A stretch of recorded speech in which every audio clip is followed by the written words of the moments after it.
ዝነቕዐ ሸኾና እግሪ ብኸመይ እዩ ቀልጢፉ ዝሓዊ?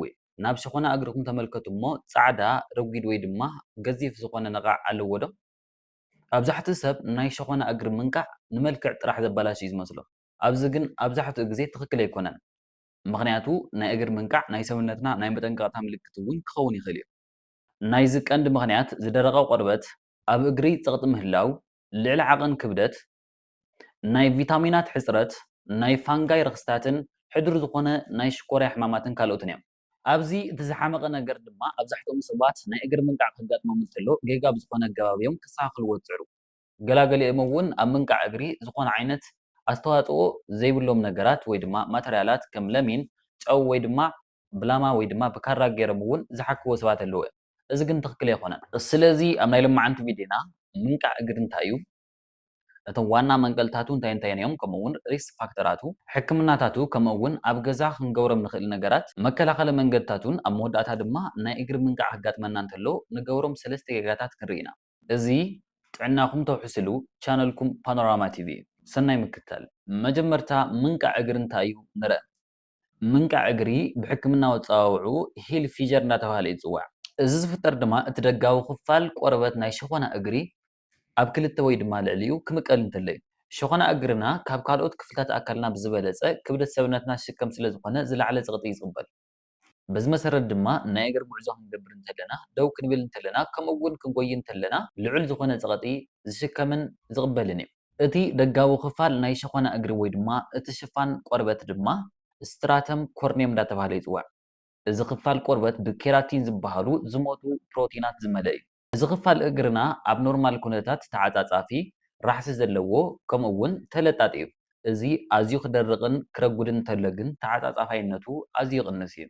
በዚ መሰረት ድማ ናይ እግሪ ጉዕዞ ክንገብር እንተለና፣ ደው ክንብል እንተለና ወይ እውን ክንጎይ እንተለና እቲ ሸኾና እግሪ ዝደረቐ እንተኮይኑ ክተዓፃፀፍ ኣይኽእልን። በዚ መሰረት ድማ ይነቅዕ ወይ ድማ ይጭደድ ማለት እዩ። ምንቃዕ እግሪ ኣብ መጀመርታ ክጅምር እንተሎ ኣናእሽቲ ዝኾኑ መስመራት ኮይኑ እዩ ዝጅምር። ድሓር ግን ብዝግባእ እንተዘይተኸናኺናዮን እንተዘይስተኻኺልናዮን ወይ ድማ እንተዘይተሓኪሙ ናብ ገፊሕ ዝኾነ ስንጣቕ ምስጋር ዘቐንዙን ዝደምን ወይ እውን ኣብ ዝኽፋል ኣካልና ረኽሲ እውን ክጅምር ይኽእል እዩ። ናይ እግሪ ምንቃዕ ኣብዛሕትኡ ግዜ ብሓደ ምኽንያት ጥራሕ ኣይኮነን ዝፍጠር፣ እኳ ደኣስ ናይ ብዙሓት ፀገማት ጥምረት እዩ። ስለዚ ኣብዚ እቶም መንቀልታቱ ብዝግባእ እንተተፈሊጦም ሕክምና ንምሃብን ንምስኻል እውን ኣዝዩ ስለ ዝቐልል መጀመርታ እቶም መንቀልታቱ እንታይ ምዃኑ ክርኢ ኢና። ስለዚ ናብቲ ናይ መጀመርታ መንቀሊኡ ክንመፅእ እንተለና ዝደረቐ ቆርበት ወይ ድማ ዜሮሲስ እዩ። ሸኾና እግርና ካብቶም ካልኦት ክፍልታት ኣካልና ዝተሓተ ሴባሽየስ ግላንድ እዩ ዘለዎ። እዞም ሴባሽየስ ዝበሃሉ ግላንድስ ወይ ድማ ፅግታት ድማ ተፈጥሮኣዊ ብዝኾነ መንገዲ ቅብኣት ወይ ድማ ዘይቲ ብምፍጣር ቆርበትና ራሕሲ ንክህልዎ ዝገብሩ እዮም። በዚ ምኽንያት ሸኾና እግርና እዞም ዘይትታት ወይ ድማ ናቹራል ኦይልስ ስለ ዝውሕድዎ ንድርቀት ተቓላዒ እዩ ዝኸውን። እቶም ድርቀት ዘባኣሱ ነገራት ድማ ቆራር ኩነታት ኣየር፣ ውዑይ ሻወር ምውሳድ፣ ብተደጋጋሚ ምሕፃብ፣ ከምኡውን ኣብ ትሑት ራሕሲ ዘለዎ ከባቢ ምዃን እዩ። በዚ መሰረት ድማ እዚ ራሕሲ እዚ ክስእ እንተሎ ቆርበትና ደረቕን ዝተሰባበረን ይኸውን። ድርቀት ናይ ምጥቃዕ ዕድሉ እውን ኣዝዩ ይውስኽ። እቲ ካልእ ንምንቃዕ እግሪ መንቀሊ ክኸውን ዝኽእል ሓደ ፋክተር ድማ ኣብ ሸኾና እግሪ ረጒድ ቆርበት እንዳተፈጠረ ክኸይድ እንተሎ እዩ። እዚ ዝፍጠር ድማ ብተደጋጋሚ ኣብ ሸኾና እግሪ ፀቕጢ ክፍጠር እንተሎ ወይ እውን ፍሕፍሕ ክፍጠር እንተሎ እዩ። ውሽጣዊ ቆርበትና ከይጉዳእ ባዕሉ መከላኸሊ ድርብራባት ይፈጥር እዩ። ብፍላይ ድማ ኣብ ከባቢ ሸኾና እግርና እዚ ኣዝዩ ክደራረብ እንተሎን ረጒድ ክኸውን እንተሎ ግን ዘይተዓፃፀፍ እዩ ዝኸውን። በዚ ምኽንያት ድማ ምንቃዕ ሸኾና እግሪ ናይ ምግጣም ዕድሉ ኣዝዩ ልዑል ይኸውን ማለት እዩ። እዚ ድርብራባት ኣዝዩ ክዓቢ እንተሎ ወይ ድማ ኣዝዩ ክደራረብ እንተሎ ከቢድ ዝኾነ ፀቕጢ ኣብ ሸኾና እግሪ ይፈጥር። በዚ ምኽንያት ድማ ኣብ እዋን ፀቕጢ ኣብ ክንዲ እቲ ድርብራብ ቆርበትና ዝከላኸል ይነቅዕ ማለት እዩ። ካልእ መንቀሊ ምኽንያት ንነዊሕ ሰዓታት ደው ምባል እዩ። ንነዊሕ ሰዓታት ደው ዝብሉ ሰባት ናይ እግሪ ምንቃዕ ናይ ምግጣም ዕድሎም ኣዝዩ ልዑል እዩ። ብዋናነት ብከምዚ ዓይነት ፀገም ተጠቃዕቲ ዝኾኑ ሰባት ወይ ድማ ንነዊሕ ሰዓታት ደው ዝብሉ ሰባት ድማ መምሃራን፣ ናይ ጥዕና ሰራሕተኛታት፣ ናይ ፋብሪካ ሰራሕተኛታት፣ ኣብ ድንኳን ወይ ድማ ኣብ ሹቕ ዝሰርሑ ሰባት ከምኡ እውን ሓረስቶት እዮም። ኣብዚ ንስርሖም ክብሉ ነዊሕ ሰዓታት ደው ስለ ዝብሉ እቲ ኣብ ሸኾና እግሪ ዝርከብ ናይ ስብሒ ፓድ ንጎኒ ይሰፍሕ ማለት እዩ። እዚ ናይ ስብሒ ፓድ ንጎኒ ክሰፍሕ እንተሎ ድማ ኣብ ልዕሊ እቲ ደጋዊ ሽፋን ቆርበት ፀቕጢ ይፈጥር እሞ ይልጠጥ ማለት እዩ። እዚ ከዓ ኣብቲ ቆርበት ፀቕጢ ይፈጥርን ንምንቃዕ ድማ ዝለዓለ ዕድል ይህልዎ ማለት እዩ።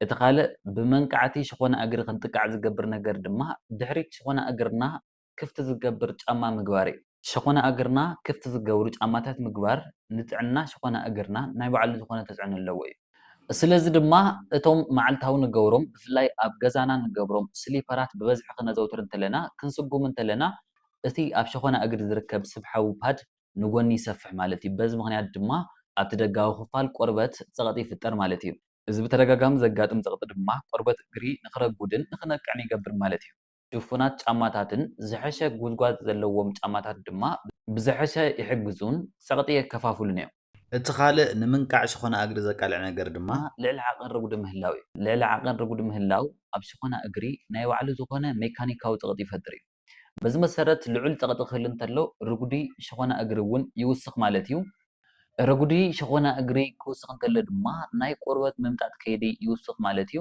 ረጉዲ ሸኾና እግሪ ክውስኽ እንተሎ ድማ ንዕኡ ቦታ ክህብ ስለ ዘለዎ እቲ ደጋዊ ሽፋን ቆርበት ናይ ሸኾና እግሪ እውን ይልጠጥ ማለት እዩ እዚ ክልጠጥ እንተሎ ድማ ምንቃዕ ናይ ምግጣም ዕድል ይውስኽ ኣሎ ማለት እዩ ስለዚ ጥዑይን ዝተመጣጠነን ክብደት ሰብነት ምውናን ሸኾና እግሪ ንኸይነቅዕ ጥራሕ ዘይኮነ ንሓፈሻዊ ጥዕናና እውን ኣዝዩ ወሳኒ ዝኾነ ነገር እዩ እቶም ካልኦት ናይ ሸኾና እግሪ ምንቃዕ ከይዲ ንክውስኽ ዝገብሩ ነገራት ድማ ፀገማት ጥዕና ክህልው እንተለው እዮም እቶም ፀገማት ጥዕና ድማ ከም ሽኮርያ ሃይፖታይሮይዲዝም ሶርያሲስ ኤክዘማን ፐሪፈራል ኒውሮፓቲ ዝበሃሉ ፀገማት ጥዕና ናይ እግሪ ምንቃዕ ንክውስኽ ናይ ባዕሎም ዝኾነ ተራ ይፃወት እዮም ብፍላይ ሽኮርያ ንዘለኩም ሰባት ምንቃዕ እግሪ ከጋጥም እንተሎ ልዑል ዝኾነ ጥንቃቐን ክንክንን የድልዮ እዩ ምክንያቱ ኣብ ሽኮርያ ዘለዎም ሰባት ትሑት ዝኾነ ናይ ነርቭ ስምዒት እዩ ዘለዎ ትሑት ዝኾነ ናይ ነርቭ ስምዒት ክህልዎም እንተሎ ድማ ዋላ ንእሽተይ ዝኾነት ጉድኣት ክተጋጥም እንተላ ከይተሰምዖም ይሓልፍ ማለት እዩ እዚኣቶም ብኣግባቡን ብግዚኡ እንተዘይተሓኪሞም ድማ ከቢድ ዝኾነ ናይ እግሪ ቁስለት ከምፁ ይኽእሉ እዮም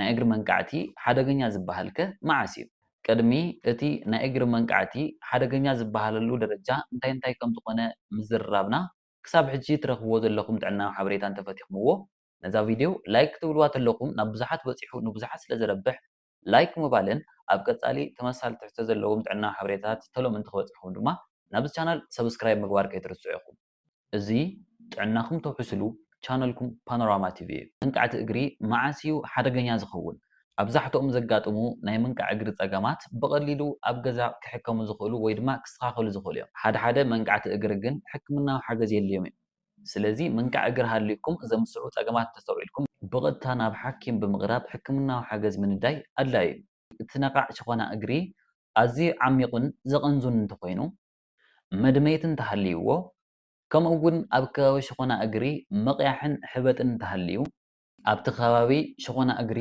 ሙቐት ወይ ድማ መግሊ እንተሃልዩ ከምኡ እውን ብዓብይኡ ድማ ሓፈሻዊ ዝኾነ ረስን እንተሃልዩ ምክንያቱ እዚኣቶም ኩሎም ናይ ረክሲ ምልክታት እዮም ነዚኡ ድማ ሕክምናዊ ሓገዝ ዘድልዮም ኣብዚ ብፍላይ ሽኮርያ ዘለዎም ሰባትን ዝተዳኸመ ሕማም ናይ ምክልኻል ዓቕሚ ዘለዎም ሰባት ልዑል ዝኾነ ጥንቃቐ ክገብሩ ይግባእ ምክንያቱ ኣብ ከምዚ ዝበለ ሕማም ናይ ምክልኻል ዓቕምና ዝተዳኸመሉ ኩነታት ዋላ ንእሽተይ ነቓዕ ናብ ሰውነትና ባክተርያ ንክኣቱ እዩ ዝገብር ናብ ሕክምናታቱ ክንመፅእ እንተለና ሕክምና ምንቃዕ ሸኾና እግሪ ኣብ ሰለስተ ዋና ነገራት ትኩረት ዝገበረ እዩ እቲ ቀዳማይ እቲ ረጒድ ቆርበት ምውጋድ እዩ እቲ ካልኣይ ራሕሲ ናይቲ ቆርበት ንክምለስ ምግባር እዩ እቲ ሳልሳይ ድማ ትርፊ ዝኾነ ፀቕጢ ኣብ ልዕሊ ሸኾና እግሪ ንከይፍጠር ምክልኻል እዩ እዚኣቶም ሰለስቲኦም ክጣመሩ እንተለዉ እዩ ድማ ቅልጡፍ ዝኾነ ሕውየት ምንቃዕ ሸኾና እግሪ ዝመፅእ ማለት እዩ ስለዚ እዚኣቶም ሰለስቲኦም እንታይ ከም ዝኾኑ በብሓደ ንርኣዮም እቲ ናይ መጀመርታ ቆርበት ምልስላስ እዩ ስለዚ ሕክምና ክወሃብ እንተሎ መጀመርታ ትኩረት ዝገብር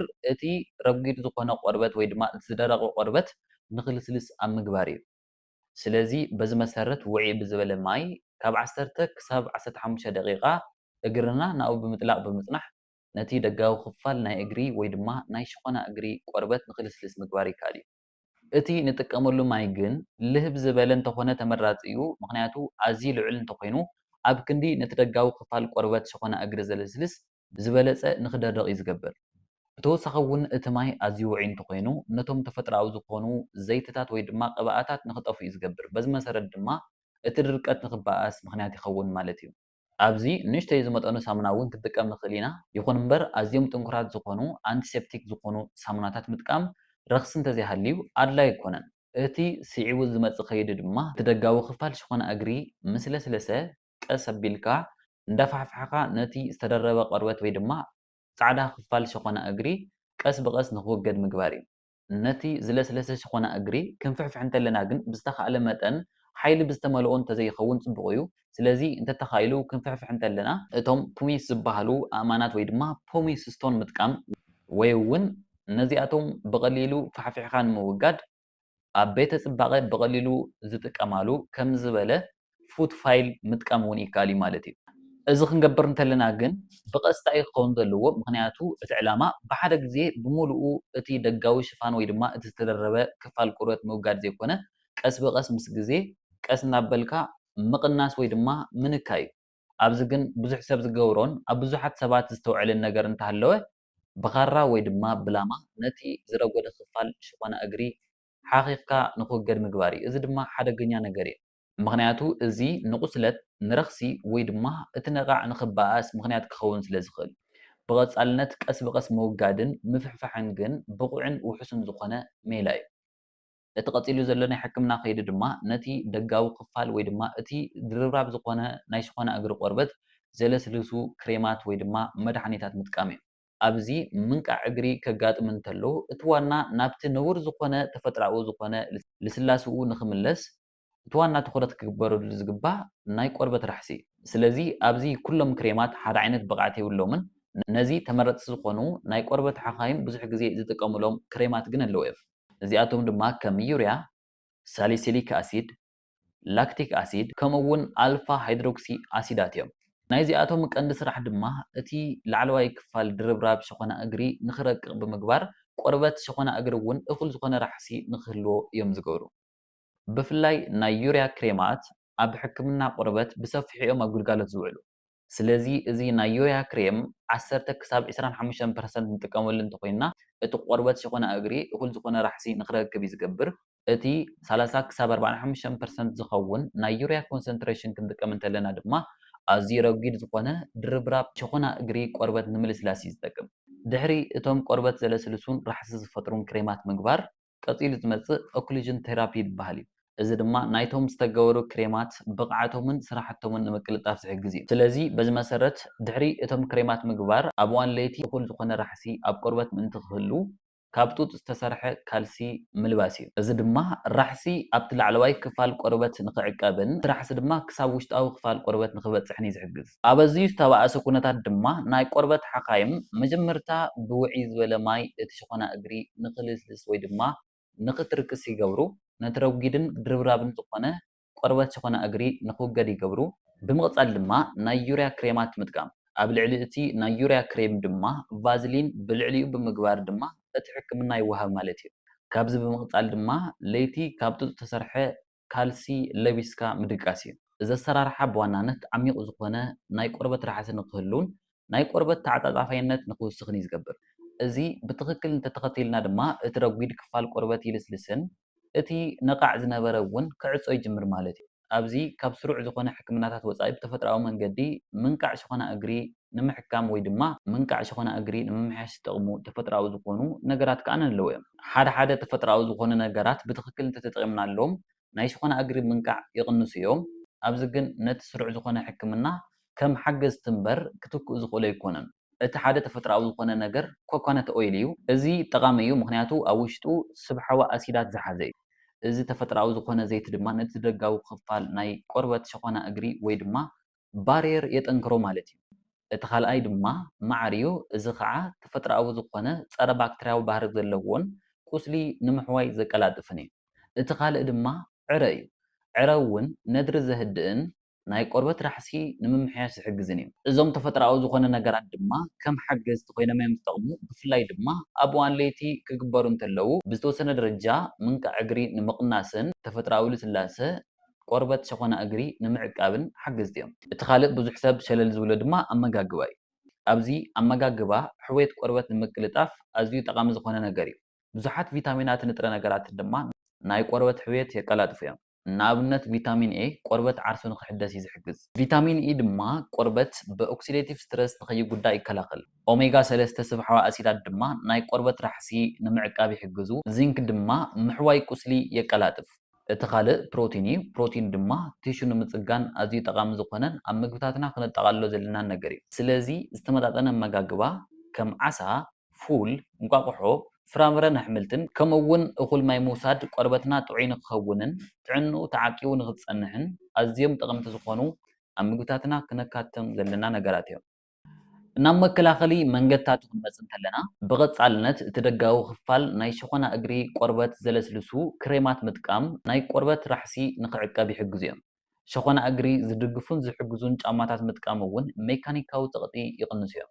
እንተተኻኢሉ ንነዊሕ ግዜያት ደው ዘይምባል ወይ እውን ምቕናስ ዝተመጣጠነ ክብደት ሰብነት ምውናን ኣብ ሸኾና እግሪ ፀቕጢ ስለ ዝቕንስ ዝተኻለ መጠን ጥዑይን ዝተመጣጠነን ክብደት ሰውነት ንምውናን ምፅዓር የድሊ። እውን ልዕሊ ዓቐን ዝዋዓየ ማይ ክንጥቀም እንተለና ድርቀት ቆርበት ስለ ዘቀላጥፍ ዝተኻለ መጠን እዚ ነገር ምቕናስ የድሊ። ብፍላይ ሽኮርያን ዘለኩም ሰባት ከምዚ ዓይነት ናይ ምንቃዕ እግሪ ፀገም ወይ ድማ ንኣሽቱ ዝመስሉ ቁስለታት ናብ ዓብዪ ደረጃ ዓብዮም ከቢድ ዝኾነ ፀገም ጥዕና ቅድሚ ምፍጣርኩም ውሑሳት ዝኾኑን ቆርበት ሸኾና እግሪ ዘለስልሱን ምስ ሓኪም ብምምኻር ብቐጻልነት ክትጥቀሙ ይግባእ።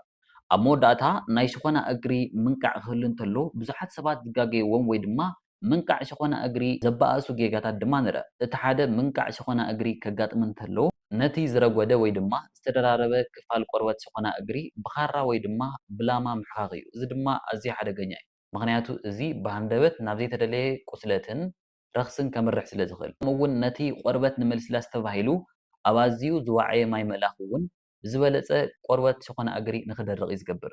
እቲ ካልእ ጌጋ ድማ ኣብ መጀመርታ ዝረአዩ ቀለልቲ ዝመስሉ ምድራቕ ሸኾና እግሪ ሸለል ምባል እዩ። ምክንያቱ እዚኣቶም ሸለል ክንብል እንተለና ብዝበለፀ ንክበኣስ እዩ ዝገብር። እቲ ካልእ ጌጋ ድማ ብሰብ ሞያ ዘይወሃቡ ራንደም ዝኾኑ መድሓኒታት ምጥቃም እዩ። ኣብዚ ክተስተውዕሉ ዘለኩም ድማ እዞም ኩሎም ዝበልናዮም ነገራት እቶም ጌጋታት ብምውጋድ ክንገብሮም ዘለና ነገራት ብምስትኽኻል ከምኡውን ቀጻልን እንተሃልየና ኣብ ሓፂር ግዜ ናይ ሸኾና እግሪ ምንቃዕ ፀገም ክስተኻኸል ይኽእል እዩ ማለት እዩ። ምንቃዕ ሸኾና እግሪ ኣዝዩ ብዙሕ ግዜ ዘጋጥም ልሙድ ዝኾነ ነገር እዩ። ብቐሊሉ ድማ ክሕከም ዝኽእል ነገር እዩ። ስለዚ እቲ ዋና መንቀሊኡ ብምፍላጥ ንዕኡ ምውጋድ ነቲ ዝተደረበ ረጒድ ቆርበት ብምውጋድ እኹል ዝኾነ ራሕሲ ንክረክብ እንተጌርናን መብዛሕትኡ ግዜ እዚ ፀገም እዚ ኣብ ሓፂር ግዜ ክስተኻኸል ዝኽእል ነገር እዩ። ብቐጻልነት ቆርበትና ንከናኸኖ እንተኮይንና ድማ ቆርበትና ተዓፃፃፋይነቱ ጥንካርኡን ልስላስኡን ይምለስ እዩ። ኣብዚ ግን እቲ ዘጋጠመ ናይ ሸኾና እግሪ ምንቃዕ ኣዝዩ ከቢድ ዘቐንዙ ወይ እውን መድመይቲ ዘለዎ ከምኡውን እቶም ቅድም ክንብል ዝፀራሕናዮም ናይ ረኽሲ ምልክታት እንተሃልይዎ ብበዓል ሞያ ምርኣይ ኣዝዩ ኣድላይ ነገር እዩ። እግርና መዓልታዊ ምሉእ ሰብነትና ዝሽከም ነገር እዩ። ነዚ ምክልኻል ድማ ንትርኢት ጥራሕ ዘይኮነ ንሓፈሻዊ ጥዕናና እውን ኣዝዩ ወሳኒ ዝኾነ ነገር እዩ። ስለዚ ብዛዕባ ምንቃዕ ሸኾና እግሪ ዝነበረኒ ጥዕናዊ ሓበሬታ ነዚ መስል ነይሩ። ነዛ ቪድዮ እንተፈቲኹምዋ ላይክ ምግባር ከይትርስዑ ኢኹም። ከምኡውን ኣብ ቀጻሊ ተመሳሳሊ ትሕዝቶ ዘለዎም ጥዕናዊ ሓበሬታት ተሎ ንምርካብ ድማ ናብዚ ቻነል ሰብስክራይብ ምግባር ከይትርስዑ ኢኹም። እዚ ጥዕናኹም ተውሕስሉ ቻነልኩም ፓኖራማ ቲቪ እዩ። ኣብ ቀጻሊ ብተመሳሳሊ ጠቐምቲ ዝኾኑ ጥዕናዊ ሓበሬታታት ክንራኸብ ኢና። ሰሰናዩ